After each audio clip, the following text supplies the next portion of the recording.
नमस्कार दोस्तों। आज हम बेसिकली बात करने वाले हैं 6 ऐसे फाइनेंस के रूल्स जो कि आपको वेल्थ क्रिएशन में जरूर हेल्प करेंगे। देखिए, अमूमन तौर पे आप म्यूचुअल फंड में निवेश करते हो, स्टॉक में निवेश करते हो, लेकिन फाइनेंस के कुछ बेसिक रूल्स हैं जिसकी जानकारी आपको नहीं होती। लेकिन अगर ये रूल्स आप जान जाओगे तो आप काफी आसानी से ये बता पाओगे कि आज आपकी जो नेटवर्थ है वो इनफ है या फिर नहीं, या फिर आपकी जो इन्वेस्टमेंट है उसे डबल होने में, ट्रिपल होने में या 4 गुना होने में कितना समय लगेगा। इन्फ्लेशन जो होता है वो किस तरीके से आपकी वेल्थ को खा जाता है। इन सारी चीजों के बारे में आज हम डिस्कस करने वाले हैं। ये जो रूल्स है, अगर ये आप जान जाओ तो आपको कोई फाइनेंशियल एडवाइजर की जरूरत नहीं होगी, ना कि किसी कैलकुलेटर की जरूरत होगी। काफी आसान फाइनेंस के रूल्स है जो आपको जानना काफी जरूरी है। तो शुरू करते हैं। सबसे पहले रूल के बारे में जानकारी लेंगे जिसका नाम है रूल ऑफ नेटवर्थ। अब बेसिकली नेटवर्थ क्या होता है मैं आपको शॉर्ट में बताता हूं। जो आपकी एसेट है उसमें से आपको लायबिलिटी माइनस करनी है, जो भी सरप्लस बचता है उसे आप नेटवर्थ कह सकते हो। फॉर एग्जाम्पल, अगर आपके पास बैंक बैलेंस है 1 लाख रुपए का, आपके पास घर है जिसकी आज की वैल्यू है 20 लाख रुपए, तो आपकी टोटल जो वेल्थ हो गई एसेट वो हो गई 21 लैक्स की। इसके ऊपर आपके पास लोन है, पर्सनल लोन है, होम लोन है 15 लाख का, उसे आप माइनस कर दीजिए तो जो बचेंगे 7 लाख रुपए, ये आपकी नेटवर्थ हो गई। अब नेटवर्थ का रूल क्या बताता है, देखिए, आपकी जो ग्रॉस सैलरी है ना, इसको आपने मल्टीप्लाई करना है आपकी एज से और फिर उसे डिवाइड करना है 20 से। एग्जांपल लेंगे, आपकी ग्रॉस सैलरी मान लेते हैं 10 लाख रुपए है। अब ग्रॉस सैलरी क्या होती है, जो आपका एम्प्लॉयर है आपको जो सैलरी देता है उसमें से अभी टैक्स वगैरह कुछ भी कट नहीं हुआ है, वो जो सैलरी होती है वो ग्रॉस सैलरी होती है। वो ग्रॉस सैलरी मान लेते हैं आज आपकी है 10 लाख रुपए, आपकी एज है 30 ईयर्स। 10 लाख को 30 से मल्टीप्लाई कर दो, 300 आ जाएगा। फिर इसे 20 से डिवाइड करना है, 300 डिवाइडेड बाय 20 यानी 15 आ जाएगा। अगर आपके पास आज 15 लैक्स की नेटवर्थ है तो समझ लीजिए कि आप एक अमीर इंसान है। तो जल्दी से जाइए, आपकी नेटवर्थ कितनी है कैलकुलेट कीजिए और ये जानने की कोशिश कीजिए कि आप वेल्दियर हो या फिर आपको और मेहनत करने की जरूरत है। तो ये था हमारा रूल नंबर 1। अब रूल नंबर 2 जो है इन्फ्लेशन के बारे में, इसे हम थोड़ा जानने की कोशिश करते हैं। देखिए, इन्फ्लेशन जो है वो एक साइलेंट किलर है। आपका पैसा दिन ब दिन घटते जा रहा है और आपको पता भी नहीं चलता। इसलिए इन्फ्लेशन का आपकी वेल्थ इरोजन पे किस तरीके का इफेक्ट हो रहा है, इसे जानने के लिए एक रूल है जिसका नाम है रूल ऑफ 70। अब इसे किस तरीके से इस्तेमाल करना है मैं आपको बताऊंगा। देखिए, मान लेते हैं आज इंडिया में इन्फ्लेशन रेट जो है वो चल रहा है 7%। एग्जाम्पल के तौर पे मैं आपको बता रहा हूं। तो 70 को 7 से अगर आप डिवाइड करोगे तो आंसर आ जाएगा 10। तो 10 साल में इन्फ्लेशन की वजह से आपका जो पैसा है आज वो 10 साल के बाद में आधा हो जाएगा परचेसिंग पावर में। फॉर एग्जाम्पल, आपके पास आज 1 करोड़ है। 1 करोड़ में आज आप एक सिटी में 2 फ्लैट जो है अफोर्ड कर पा रहे हो। 7% इन्फ्लेशन से 10 साल के बाद में उसी 1 करोड़ में आप सिर्फ एक ही फ्लैट ले पाओगे। क्यों? क्योंकि आपकी जो वेल्थ है वो आधी हो चुकी है। तो इन्फ्लेशन कितना है उसे 70 को इन्फ्लेशन रेट से डिवाइड करना है, जो कुछ आएगा वो आपका आंसर रहेगा। उतने सालों में आपकी जो वेल्थ है वो आधी हो जाएगी। ये था रूल ऑफ 70। तो आई होप आपको ये रूल भी काफी क्लियरली समझ में आ गया होगा। अब नेक्स्ट जो रूल है वो है रूल ऑफ 10-5-3, 10-5-3। अब ये 10-5-3 एग्जैक्टली क्या है आपको बताने की कोशिश करता हूं सिंपल लैंग्वेज में। देखिए, कई सारे जो इन्वेस्टर्स होते हैं उनका कुछ एक्सपेक्टेशंस होता है। मार्केट में यानी स्टॉक में कुछ निवेश किया है तो वो एक्सपेक्ट करते हैं कि मुझे 12%, 15% या फिर 20% के भी रिटर्न्स मिल सकते हैं। अब ये जो एक्सपेक्टेशंस होती है ना, ये रियलिस्टिक होना काफी जरूरी होता है। अगर आपने ज्यादा एक्सपेक्टेशंस रखी और उस तरीके से आपने अपनी इन्वेस्टमेंट को प्लान किया है और मान लेते हैं कि वो रिटर्न्स आपको नहीं मिल पाए, तो इसका इफेक्ट आपके फाइनेंशियल गोल अचीव होने में जरूर होगा।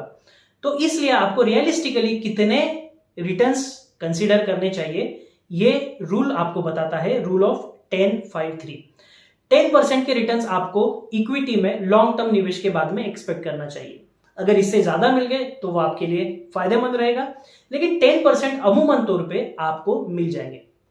तो 10% फ्रॉम इक्विटी, 5% जो रिटर्न्स है वो आपको डेट इंस्ट्रूमेंट से कंसीडर करना है। डेट इंस्ट्रूमेंट्स यानी जैसे कि आप बॉन्ड में निवेश करते हो या फिर फिक्स डिपॉजिट, टी बिल्स, ऐसी सारी चीजों में आप निवेश करते हो तो आपको 5% के रिटर्न्स जो है वो एक्सपेक्ट करनी चाहिए। और 3 क्या है, 3% के जो रिटर्न्स है आपको सेविंग्स अकाउंट से एक्सपेक्ट करना चाहिए। फॉर एग्जांपल आपका एक सेविंग अकाउंट है जिसमें आपके पैसे पड़े हुए हैं 1 लाख 2 लाख जो कुछ भी है, तो उसमें सालाना आपको 3% के रिटर्न्स मिलेंगे। और ये रिटर्न्स कंसीडर करने के बाद आपको अपनी फाइनेंशियल प्लानिंग करनी है और उस हिसाब से एसआईपी करनी है, निवेश करना है। अगर ये एक्सपेक्टेशंस आप रखोगे, ये काफी रियलिस्टिक एक्सपेक्टेशंस है, तो आप एक काफी बेटर तरीके से फाइनेंशियल प्लानिंग जरूर कर पाओगे। तो ये था रूल ऑफ 10-5-3। अब इसके बाद में हम 3 रूल देखेंगे जिसमें है rule of 72, rule of 114 and rule of 144। काफी आसान है, तीनों रूल का बेसिक जो है वो सिंपल है।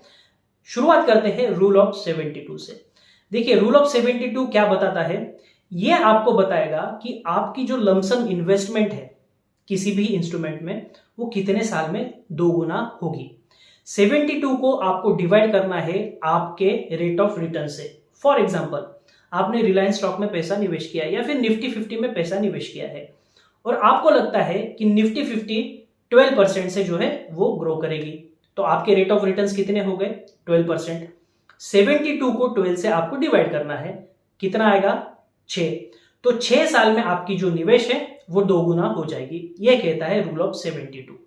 सिमिलरली रूल ऑफ 114 क्या कहेगा, 114 को आपको रेट ऑफ रिटर्न से डिवाइड करना है, जो कुछ आंसर आएगा उतने सालों में आपकी जो निवेश है वो 3 गुना हो जाएगी।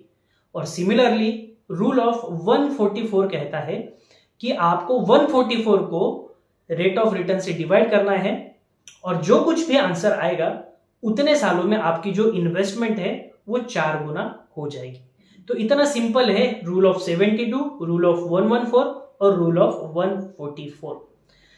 तो अभी आप सबसे आखिरी रूल देखेंगे जिसे कहते हैं rule of age minus 100 minus age. अभी 100 माइनस एज क्या है इसे जानने की कोशिश करते हैं। जो एग्रेसिव इन्वेस्टर होता है ना वो अमूमन तौर पे क्या गलती करता है, सारा पैसा जो है इक्विटी में निवेश करेगा, लेकिन इक्विटी का नेचर जो है वो काफी वोलाटाइल है। ये कोई भी प्रेडिक्ट नहीं कर सकता कि 1 महीने बाद में मार्केट कहां होगी, 1 साल बाद में कहां होगी, ऊपर होगी नीचे होगी, काफी डिफिकल्ट है इसे प्रेडिक्ट करना।